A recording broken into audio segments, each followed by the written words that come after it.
Setelah dengan puitis ngomong melihat bulan, bintang, matahari, Surya Paloh meyakini kemarin 3 Oktober 2022 adalah hari baik.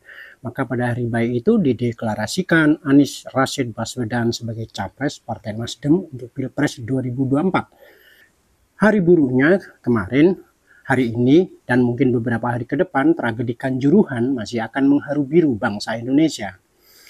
Tragedi Kanjuruhan adalah tragedi nasional, lebih dari sekedar tragedi sepak bola Indonesia. Jumlah korban mencapai hampir 500-an orang dan lebih dari 130 jiwa melayang.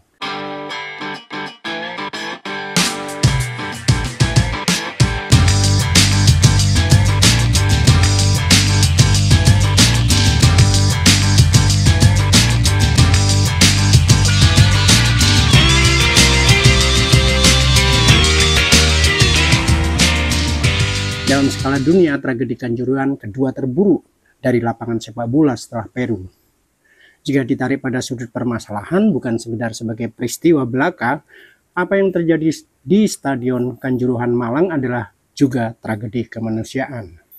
Tetapi toh teater sudah dipergelarkan. Sebelum acara deklarasi capres, mereka menyampaikan doa dan duka pada korban tragedi Kanjuruhan.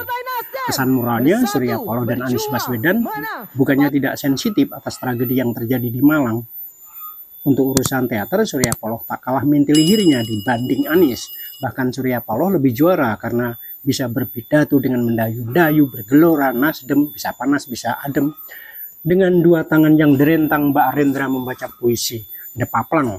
Yang tidak semua bangsa-bangsa lain memilikinya di permukaan bumi ini.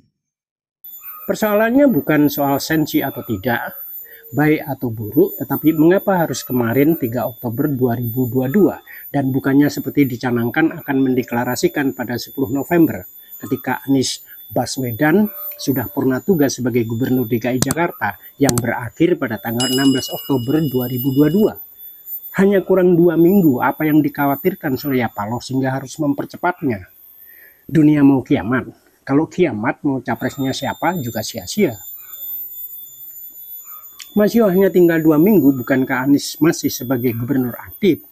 Kalau tidak aktif, mengapa aktif meresmikan ini itu, membuat keputusan strategis ini itu, seperti halnya reklamasi sebagai perluasan daratan?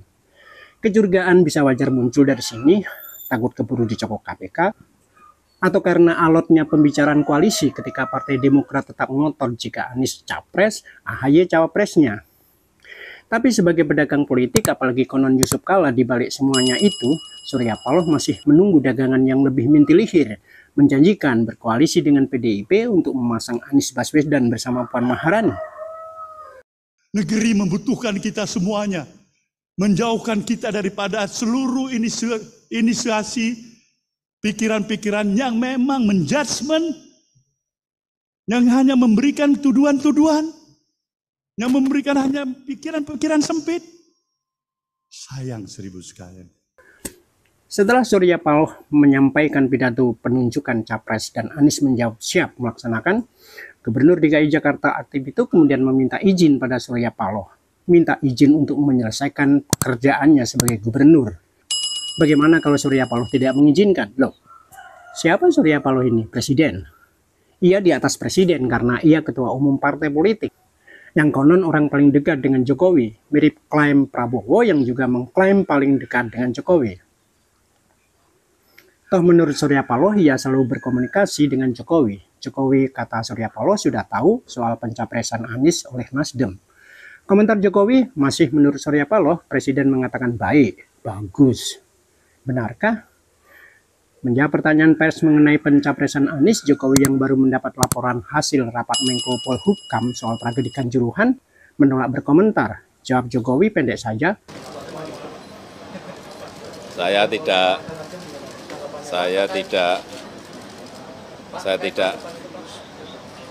Saya tidak ingin berkomentar karena posisinya masih kita dalam suasana duka. Ya.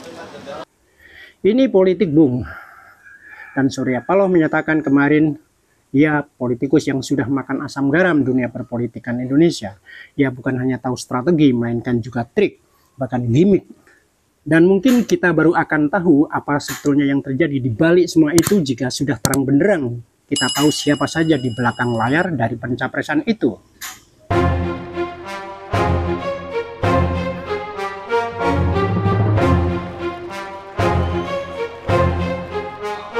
Para analis politik kita yang mengaku punya akses kedekatan dan selalu mendapat informasi A1 tidak bisa menjadi rujukan. Justru karena kedekatan dan selalu konon menerima informasi A1, para analis itu tak jarang menjadi corong berbagai kepentingan karena ada banyak bluffing informasi yang dibiaskan untuk maksud dan tujuan tertentu. Dalam pertarungan politik, Teuku Umar, suami Cutnya Adien, punya siasat yang disebutnya bergelap-gelap dalam terang dan berterang-terang dalam gelap. Bagian dari bergelap-gelap dalam terang dan berterang-terang dalam gelap, setelah pencapresan berlangsung, yang terjadi biasanya adalah koalisi, rekrutmen, konsolidasi, dan membangun soliditas internal grup. Setelah langkah ini, barulah kemudian mereka bergerak keluar dalam bentuk memobilisasi massa, bukan partisipasi.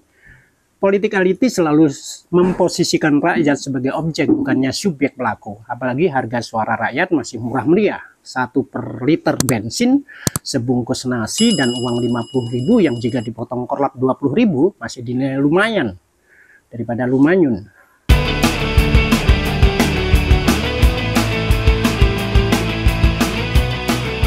Beberapa pernyataan elit politik termasuk yang mengaku partainya wong cilik dan sendal jepit bisa kita catat pertentangan pendapat mengenai Dewan Kolonel dan Dewan Kopral menegaskan hal itu. Elit PDI menyebut partainya punya suara, musra atau musyawarah rakyat itu siapa? Hanya karena mereka beda pilihan antara Puan Maharani dan Ganjar Pranowo. Bahkan menisbikan hasil polling sebagai lembaga survei, elit politik tidak menggubrisnya jika mereka diposisikan dalam elektabilitas yang rendah. Kalau masuk 3 besar, Surya Paloh pun melahapnya. Apalagi menurut CSIS, dalam simulasinya Anies bakal mengalahkan Ganjar. Siapa CSIS? Jangan tanya saya dong. Sebagai rakyat jelantah, apa yang bisa dilakukan di negeri teater di mana bersandiwara bukan hal buruk? Jangankan soal etika politik yang tak jelas ukurannya, persoalan taat asas pada ukuran hukum pun masih bisa dikarang-karang. Yang soal hukum selalu bisa diredam dengan cara politik. Kalau Surya Paloh dan Anies Baswedan bilang niatan baik akan berakhir baik, akan didukung alam, setahu saya, alam terkenal karena nyanyi lagu Mbah Dukun.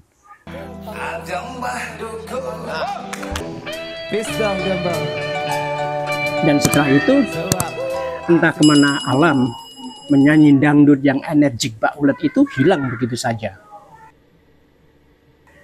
Why not the best? Jawab Surya Paloh, retorik atas pertanyaan kenapa milih Anies. Kuping rakyat jelantah saya usil menanyakan tadi ngomong apa? Why not the best atau why not the best? Karena dua-duanya hampir sama.